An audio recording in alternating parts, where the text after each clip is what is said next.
அவரை ஆளுகை செய்ய வேண்டியது பரிகரிக்கப்படும். கடைசி சத்திரம் சகோதரரே, நான் சொல்கிறது என்னவெனில், மாம்சமும் இரத்தமும் தேவனுடைய ராஜ்யத்தை சுதந்திரிக்க மாட்டாது. அழிவுள்ளது அழியாமையும் சுதந்திரிப்பதும் இல்லை. இதோ ஒரு ரகசியத்தை உங்களுக்கு அறிவிக்கிறேன். நாம் எல்லாரும் நித்திரை அறிவதில்லை, ஆகிலும் கடைசி எக்காலம் தொனிக்கும் போது ஒரு நிமிஷத்திலே, ஒரு இமப்பொழுதிலே நாம் எல்லாரும் மறுரூபமாக்கப்படுவோம். எக்காலம் தொனிக்கும், அப்பொழுது மரித்தோர் அழிவில்லாதவர்களாய் எழுந்திருப்பார்கள், நாமும் மறுரூபமாக்கப்படுவோம். அழிவுள்ளதாகிய இந்த அழியாமையும் சாவுக்கு ஏதுவான இது சாவாமையும் தடுத்துக் கொள்ள வேண்டும். அழிவுள்ளதாகிய இது அழியாமையும் சாவுக்கு ஏதுவானது சாவாமையும் தரித்துக் கொள்ளும் போது மரணம் ஜெயமாக விளங்கப்பட்டது என்று எழுதியிருக்கிற வார்த்தை நிறைவேறும். மரணமே உன் கூர் எங்கே, பாதாளமே உன் ஜெயம் எங்கே? மரணத்தின் கூர் பாவத்தின் மேல் நியாயப்பிரமாணம். நம்முடைய கர்த்தராகிய இயேசு கிறிஸ்துவினாலே நமக்கு ஜெயம் என்கிற தேவனுக்கு ஸ்தோத்திரம். அல்லேலூயா. நமக்கு ஜெயம் கொடுக்கிற தேவன் என்று வேதத்தில் எழுதப்பட்டது. நீங்கள் படித்துங்களே, இதெல்லாம் உண்மைதான். நம்ம படிக்கிறவர்களாய் கேட்கிறவர்களாய் மாத்திரமல்ல, அதன்படி நடக்கிறவர்களாய் இருக்கணும். மனுஷனாலே மரணம் உண்டானது போல மனுஷனாலே உயிர்த்தெழுதலும் உண்டானது என்று எழுதப்பட்டிருக்கு. இதற்கு முதற் பலனானவர் நம்முடைய ஆண்டவராகிய இயேசு கிறிஸ்து. இங்க சொல்லப்பட்டிருக்கு, ஆதாமுக்குள்ள எல்லாரும் மரிக்கிறது போல கிறிஸ்துவுக்குள்ள எல்லாரும் உயிர்ப்பிக்கப்படுவார்கள். அவன் தன் தன் வரிசை. அம்மாவுக்கு ஒரு வரிசை இருக்கு. கர்த்தருக்கு ஸ்தோத்திரம். அப்போ கிறிஸ்து மரித்து உயிர்த்தெழுந்த பிறகு அப்போஸ்தலர்கள் முதல் கொண்டு இதுவரையில அவர்களுக்கு உயிர்த்தெழுதல் வரிசை கர்த்தர் வைத்திருக்கிறார். அது எந்த வரிசைன்னு தெரியாது, ஆனா அவர்களுக்கு உள்ள வரிசையில அவங்க இருப்பாங்க. கரெக்டா 1, 2, 3, 4 ஒரு லைன் வச்சிருக்கிறார் ஆண்டவர். உயிர்த்தெழுதலுடைய லைன். நமக்கு எல்லாவற்றுக்கும் ஒரு லைன் வச்சிருக்கிறோம். அதே போலதான் ஆண்டவரும் உயிர்த்தெழுதலே வரிசை வைத்திருக்கிறார். வருஷ வரிசையா அவர்கள் படப்படையா உயிரோடு எழுந்திருப்பார்கள். அது ஆரவாரம் துணிக்கும் பொழுது, பிரதான தூதனுடைய காலத்தும் பொழுது, அப்பொழுது மரித்தவர்கள் அழிவில்லாமல் எழுந்திருப்பார்கள் என்று எழுதப்பட்டிருக்கு. அதோடு கூட உயிரோடு இருக்கிறவர்கள் மறுரூபமாவார்கள். இது பெரிய காரியம். இதுக்கு மறுரூபமாக வேண்டியது. இதுல வாழ்ந்து பரிசுத்தமாய் வாழ்ந்து மரித்து உயிர் தெழக்கூடிய பாக்கியம் கிடைக்கிறது. ஆனா மறுரூபமாக வேண்டியது கொஞ்சம் கஷ்டம்தான். ஏன்னா நிறைய பேர் சுத்திகரிக்கப்படலை, இன்னும் வாயில நல்ல வார்த்தை இல்லை, தப்பு வழிகள் எல்லாம் இன்னும் மாற்றிக்கொள்ளலை, மனம் திரும்பலை, குடும்பத்தில் சமாதானம் இல்லை, சந்தோஷம் இல்லை, பகமை இருக்கு, பொறாமை இருக்கு, பலவிதமான தீமை இருக்கு. எல்லாம் விட்டு ஒளிந்தாதான் மறுரூபம் கிடைக்கும். நானே இருந்தாலும் சரி அப்படிதான், அது எல்லாருக்கும் அப்படிதான். கிறிஸ்துவ உலகத்திற்கு ஆண்டவரை தான் சொல்லி இருக்கிறார். ஆண்டவரை நம்புகிற பிள்ளைகளுக்கு மறுரூபம்னா சாதாரணப்பட்டதல்ல.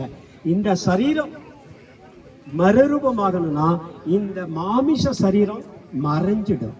அப்போ ஆண்டவராய் இயேசு கிறிஸ்து எப்படி உயிர்த்தெழுதலோடு கூட இருக்கிறாரோ அந்த உயிர்த்தெழுதல் சரீரத்தை நமக்கு ஆண்டவர் வாக்கு பண்ணி இருக்கிறார். அதனாலே பூமியில் இருக்கிற நாம் இவைகளினாலே நம்ம என்ன செய்யணும்? சந்தோஷப்படணும். இதுக்கு ஆயத்தமாகணும்.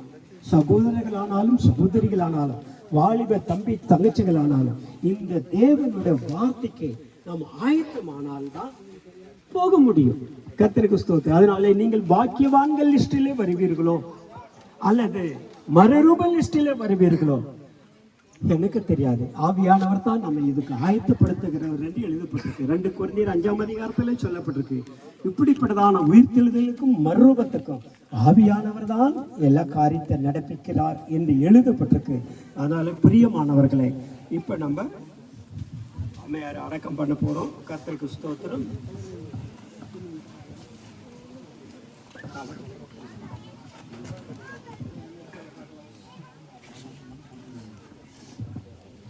இங்கு சொல்லப்பட்டிருக்கிறது. சாவுக்கேதுவான இது சாவாமையும் அழிவுக்கேதுவான இது அழியாமையும் தரித்து கொள்ள வேண்டும் என்று சொல்லப்பட்டது. அப்போ அழியாமையும் சாவாமையும் யாருக்கு கிடைக்கும் அப்படின்னா, சோர்ந்து போகாமல் நல்ல காரியம் நற்கிரிகளை செய்கிறவனுக்கு தான் நித்திய ஜீவனை கொடுப்பார், அந்த சாவாமையை கொடுப்பார். தேடணும், சோர்ந்து போகாமல் நற்கிரிகளை செய்து சாவாமையை தேடும்படிக்கு நம்ம என்ன செய்யணுமா, ஆண்டவரிடத்தில் நெருங்கி, ஆண்டவரே நான் சாவாமையில நாம் பிழைக்கணும். எப்படி ஏனோக்கு சாவாமை இல்லாதவராய் எடுத்துக்கொள்ளப்பட்டார். அதுதான் மறுரூபமாக்கப்படுதல். அதுக்கு சாட்சி இருக்கு பழைய ஏற்பாட்டில். அப்போ உயிர்த்தெழுதல் என்று சொல்லப்படுவது மரித்து அடக்கம் பண்ணப்பட்ட பழைய ஏற்பாட்டு பரிசுத்தவான்களைப் போல, ஆதி அப்போஸ்தலர்கள் விசுவாசிகளைப் போல மரித்து அடக்கம் பண்ணணும். இது நமக்கு வைக்கப்பட்டிருக்கிற ஒரு பொறுப்பு. இதுல பொறுப்பா நடக்கணும் பிரியமானவர்களே. ஏன்னு சொன்னா, நான் உண்மையை சொல்ல போயிட்டா, கண்டிஷனா சொல்ல போயிட்டா, நீங்க தவறி போயிடுவீங்க, நீங்க நஷ்டப்படுவீங்க, உங்களுடைய ஆத்மா சத்துரு இடத்துல சிக்கிக்கொள்ளும். அதனால நீங்கள் ஒரு தீர்மானம் எடுத்து, இனி நான் ஆண்டவருக்கு என்று உண்மையாய் வாழ போறேன், உங்களுடைய ஆவியாத்மா சரீரத்தை ஒப்பு கொடுக்கணும். இப்போ அருமையான தாயாருடைய சரீரத்தை வைத்திருக்கிறோம், அடக்கம் பண்ண போறோம்.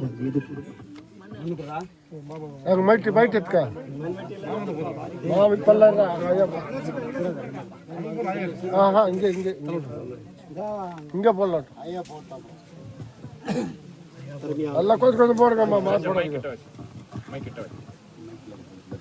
அழிவுள்ளதாய் இது அழியாமைக்கும் சாவுக்கு எதுவான இது சாவாமைக்கும் ஒப்பு கொடுத்து, மண்ணிலிருந்து எடுக்கப்பட்ட இவர்களுக்கு மண்ணுக்கும், தூளிலிருந்து எடுக்கப்பட்ட தூளுக்கும் ஒப்பு கொடுத்து, பிதா குமாரன் பரிசுத்தாவின் நாமத்தினாலே இவர்களை அடக்கம் பண்ணுகிறோம். இயேசுவின் நாமம் மகிமைப்படுகிறது. எங்களுக்கு எப்பொழுதும் ஜெயம் தருகிற பிதாவே, உமக்கு ஸ்தோத்திரம் செலுத்துகிறோம். நாங்கள் உம்முடைய திரியேக நாமத்தில் அடக்கம் பண்ணியிருக்கிறோம். எங்க தாயாருக்கு நீர் சொல்லியிருக்கிற வார்த்தையின்படி நம்முடைய தாயார் செய்து முடித்தார்கள். ஆனால் மற்றவர்களுடைய நிலைமையெல்லாம் பரிதாபத்துக்குரியதா இருக்கு. உயிரோடு இருக்கும் பொழுதே நீர் செய்ய சொல்லுகிற சகல காரியத்தையும் செய்து முடிக்கத்தக்க பரிசுத்தவான்களாய் மாற்றும்படி விசேஷமாய் இந்த குடும்பத்தாருக்கு இரக்கம் தய பாராட்டி ஆசீர்வதி, வந்திருக்கிற யாவருக்கும் இரக்கம் தய பாராட்டும்படி நாங்கள் செபிக்கிறோம். நீங்கள் எப்பொழுதும் எங்களுக்கு ஜெயம் கொடுக்கிற தேவன் என்று வேதத்தில் எழுதப்பட்டிருக்கு. மரணமே உன் ஜெயம் எங்கே, பாதாளமே உன் வாதை எங்கே என்று எழுதப்பட்டிருக்கு. இயேசு மரணத்தை ஜெயமாக விழுங்கி விட்டார். அவர் உயிர்த்தெழுதலின் தேவனாய் இருக்கிறார். உன்னுடைய வல்லமை கிறிஸ்துவுக்குள்ளே கட்டுப்பட்டிருக்கிறது. மரணமும் பாதாளமும் அக்னி கடலிலே தள்ளப்பட்டது என்று வேதத்தில் எழுதப்பட்டிருக்கிறது. இது முதல் உயிர்த்தெழுதல் உள்ளவர்களும் மறுபமடையவர்களும் பாக்கியவான்கள் என்று எழுதப்பட்டிருக்கு. இயேசுவின் நாமத்தில் வேண்டுகிறோம் பிதாவே, ஆமென், ஆமென். என் ஆத்மாவே கர்த்தரை ஸ்தோத்திரி, என் முழு உள்ளமே அவருடைய பரிசுத்த நாமத்தை ஸ்தோத்திரி. கர்த்தரை ஸ்தோத்திரி, அவர் செய்த சகல உபகாரங்களை மறவாதே. நம்முடைய ஆண்டவராகிய இயேசு கிறிஸ்துவின் கிருபையும் பிதாவாகிய தேவனுடைய அன்பும் பரிசுத்த ஆவியானவருடைய ஐக்கியமும் சகவாசமும் நம்மோடு கூட விசேஷமாய் இந்த வீட்டாரோடு கூட இருப்பதாக. ஆமென். அல்லேலூயா, அல்லேலூயா, அல்லேலூயா, ஆமென். தேவா ஃபேமிலி எல்லாம் போட்டுருங்க ஃபர்ஸ்ட். கர்த்தருக்கு ஸ்தோத்திரம்.